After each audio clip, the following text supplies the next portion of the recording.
Izzy, and in this video, you guys are going to be discussing which Toronto Raptors players deserve an All-Star appearance this season.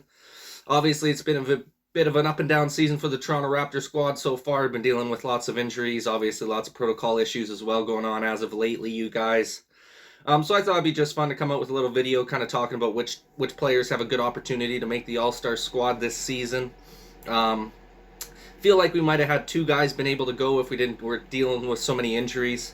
Guys like OG Anunoby, Pascal Siakam, who probably would have a good opportunity to make the All-Star team this season. Those chances probably fell by the wayside a little bit due to the injuries that they've been dealing with. Obviously, Pascal Siakam missing the start of the season with the shoulder surgery recovery. OG goes down for a couple weeks with that hip pointer injury. With all those things combined, it's going to be tough to make the All-Star squad when you're missing time. I'd be shocked if any of the Toronto Raptors players were able to make it as an All-Star starter. I don't think we'll have any guys starting in the All-Star game, but I do think we'll be able to at least get one reserve player. And I definitely expect Scotty Barnes to be going there to represent for the Rising Stars game. I definitely think he'll be there for that. Obviously not going to the main All-Star game. But yeah, you guys, we'll start breaking down some of the stats real quick here. Going through some of the guys that will possibly have a chance at making the All-Star game. And right real quick before we start doing that, if you guys can go ahead and like this video if you like sporting content like this. Go ahead and subscribe to the channel if you're looking for more sporting content like this in the near future. I've been getting a lot of support lately, you guys, and I greatly appreciate it. We'll keep coming out with as much content as possible for you guys here. But without further ado, let's go ahead and start breaking down this list of guys that have a potential possibility of making the All-Star game here this year. Starting off with OG Anunoby. Like I said, obviously that hip pointer injury hindered his opportunity to possibly get into that All-Star conversation. 16 games played only this season, but he is averaging 19.3 points per game, been able to score at a decent clip for us. When he is out on the floor, obviously, that last game where he came back against Brooklyn, he didn't score at a high clip, but that was his first game coming back off of that hip pointer injury. Also averaging 2.7 assists per game, 5.3 rebounds, shooting 43% from the field, 35% from three-point land, and averaging 1.5 steals as well on top of that per game. So it's been a real nice season from OG Anunoby, obviously taking another step forward in his career here. Now that I think I believe it's his 4th or 5th year in the league now. So obviously expect him to take a little bit of progress and take those steps in the right direction, which he's been doing. Obviously, the injury slowed him down a little bit this season. I think the numbers would be even better than they are now if he didn't end up getting that hip pointer injury. I think OG would probably be the lock for our team going to that All-Star game if he did stay healthy throughout the entirety of the season so far. Because he was at a torrid pace to start off the year there. He was playing real good. He was our closer down the stretch of games there. He was just a bucket getter. He was making some tough shots. Whether it be let's turn around mid-range jumper, driving to the rack for the tough lay-in. Loved what I've seen from OG so far this season. I think it's going to be a tough one for him to make the All-Star game unless he has an incredible month or so of play coming up here in January. I believe the All-Star game's mid-February there, so they probably won't have the All-Star teams settled until the end of January. So we've got about a month out here. So OG's still got a bit of an opportunity if he can have a hot month in January, turn up the temperature a little bit. But other than that, if that's not the case, it's going to be a tough one for him to be able to make it into that All-Star conversation.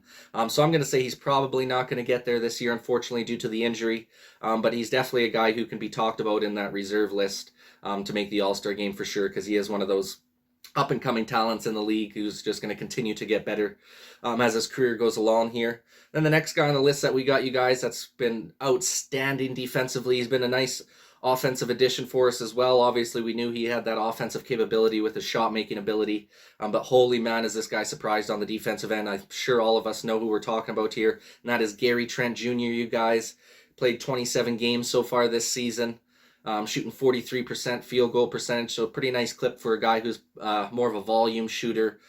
Takes a lot of tough shots as well, contested shots, but he's a bucket getter.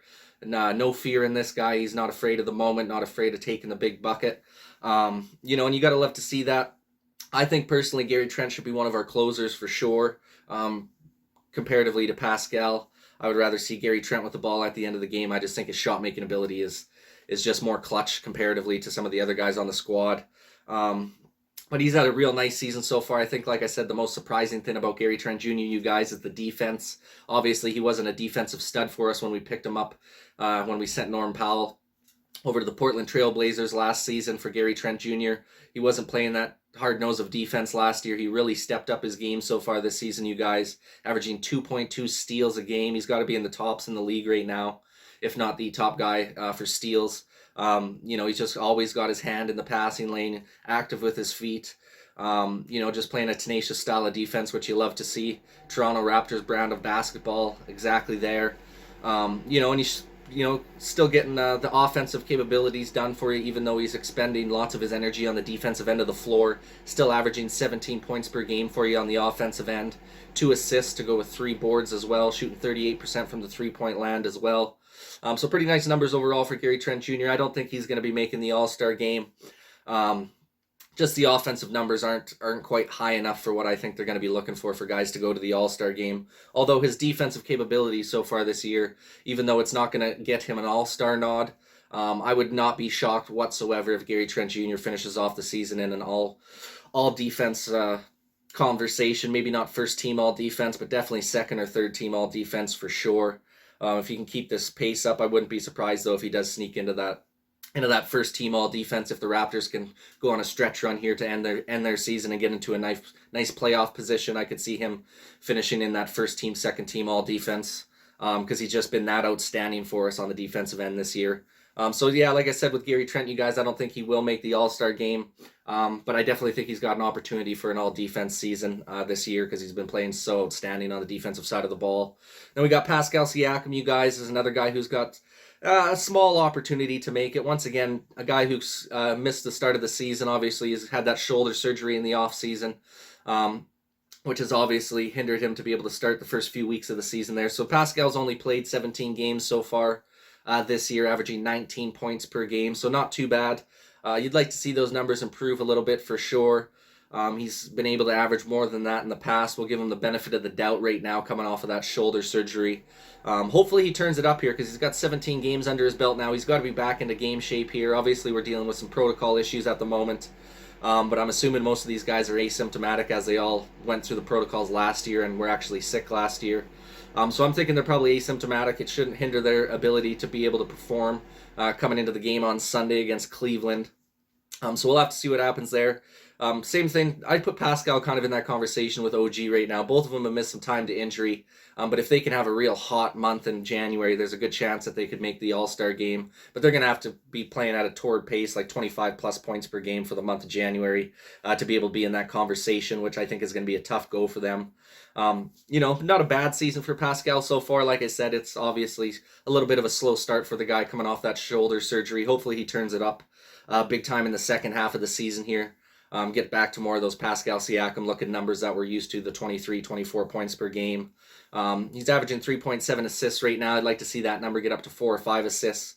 He's definitely capable of doing it, especially with how many help defenders come in and close in on him. When he's driving to the rack, he's got all those kick-out options to all of his teammates there. He's also averaging 7.6 rebounds a game, which isn't too bad either. 47% field goal percentage, which is nice to see him closer to that 50% range, especially since he's been mainly playing in the center position or the power forward slot for us so far this year. And then he's shooting 30% from the three-point land. Obviously, that needs a little bit of improvement. Pascal actually started the season shooting really well from three-point range, and has fallen off a little bit as of late, but that's just the way it goes. I'd like to see him take a little bit less of those and work inside a little bit more. He's got a real nice game inside the paint there, so I'd like to see him use that as his main point of emphasis on the offensive end.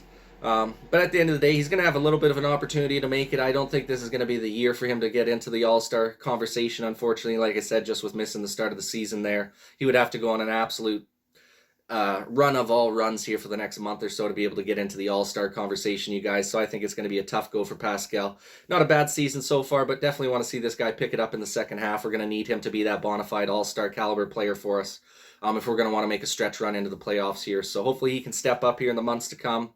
Another guy we'll talk about here, you guys, is Scotty Barnes. Obviously, he is a rookie, so the chances of him going to the All-Star game is pretty well zero. The reason I got him on this list here to talk about today, though, is because he's 99% going to be going to the Rising Stars game. I believe that's where they have their first year and second year NBA players play a game against each other. Lately, they've been doing, I believe, America versus the World, Team America versus Team World in that game.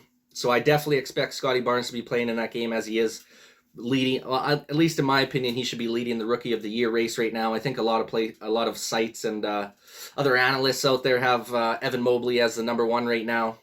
Obviously, Cleveland's got a little bit better record than Toronto Raptors do at the moment. But as for NBA-ready, NBA-caliber player who can really do it all, I think Scottie Barnes is a do-it-all guy, whether it be defense, offense, being able to distribute the basketball, just making the right reads, the right plays, the leadership qualities. Wise beyond his years already, very mature veteran presence, even though he's only a rookie. So for those reasons alone, that's why I think Scottie Barnes should be the Rookie of the Year at this point, you guys. His stat line backs it up as well at this point. There's no doubt in my mind he'll be in that Rising Stars game. 27 games played so far for Scottie Barnes this season. He's averaging 15.6 points per game, 3.4 assists, 8.3 boards, shooting 49% from the field. I believe he leads all rookies in field goal percentage at 49%, which is just nasty, almost 50%. 35% from three-point land, which isn't too shabby either. He's actually ahead of Pascal, who's at 30%. OG shooting 35% from three-point land as well. So our rookie Scottie Barnes is already shooting as high of a three-point clip as some of the top guys on our team, which is just outstanding to see. He's also averaging 1 steal and 1 block per game. So the dude's just been able to get it done in every area on the floor for us so far this season. I have no doubt at the height of his prime here, Scottie Barnes is going to be like a 25-point, 10 rebound, and 6 or 7 assist guy in his career. This dude is phenomenal. He's going to be one of the stars of the game for years to come here as his career progresses. And just happy that the Toronto Raptors were able to draft this guy, man. And yeah, I definitely think he'll be in the Rising Stars game. Like I said, I don't remember ever seeing a rookie make the actual All-Star game. So I definitely don't think he'll be in the All-Star game, but there's no doubt in my mind he'll be playing in that Rising Stars game come All-Star weekend. And that leaves one more guy on the list, you guys, and this is the guy that I think has the best opportunity out of every Toronto Raptor to make the All-Star team. It'll be his first All-Star appearance, undrafted player, obviously. Fred VanVleet, you guys, this guy absolutely deserves to be an All-Star this season. I believe Toronto had 0 players go to the All-Star game last year when we were playing down in Tampa. Obviously, we had a bit of a rough season there, didn't finish with a very good record, hence the 4th overall pick. But at the end of the day, man, Fred deserves an All-Star appearance this year. I don't think he'll get a starter nod, but I do think he can make the All-Star team as a reserve, which I believe the coaches and executives from around the league are the ones who vote in the reserves, and then it's the fans that vote in all the starters. So I just think it'd be a tough one for him to get into that starting lineup. There's obviously so many players out there. There's only 5 guys who can get into the starting lineup for the All-Star game. So I definitely think Freddy will make it as a reserve player. He's averaging 20 points per game this season. I'm pretty sure that's his best as a pro so far. 6.7 assists, basically 7 assists a game as well. 5 rebounds for you, shooting 43% from field goal range, 39% from three-point land, and averaging 1.6 steals per game. He's just been a do-it-all guy for us so far this season. He's kind of stepped up as that bona fide leader for us, where we all thought Pascal Siakam might be the guy.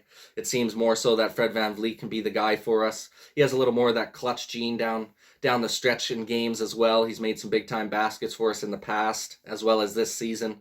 And he's been our most consistent player out on the floor so far through 28 to 30 games played so far this season. So I definitely think he deserves the nod this year to make the All-Star team. Hopefully he gets it. Like I said, it's tough to say in the NBA nowadays because they're so biased towards the American team. So not too sure if any guys will make it. Obviously, like I said, Scottie Barnes is going to get that Rising Star appearance. But I think Freddie deserves to make the All-Star squad this season, you guys. I think he's going to be the lone wolf going there for the Toronto Raptors, and then Scottie Barnes going to the Rising Stars game. So that's my predictions, you guys, for who will make the All-Star team from the Toronto Raptors. Would love your guys' opinion in the comments section down below. Who do you guys think deserves a shot at the All-Star game this season? And who do you think's been playing at an All-Star caliber so far this season for the Toronto Raptors? Like I said, would love your guys' opinion in the comments section down below. That pretty well wraps her up for this video. Thank you guys so much for watching, man. Please go ahead and like this video if you like sporting content like this. Go ahead and subscribe to the channel if you're looking for more sporting content like this in the near future. Thanks again for watching, and this is Jesse with Jesse Sports.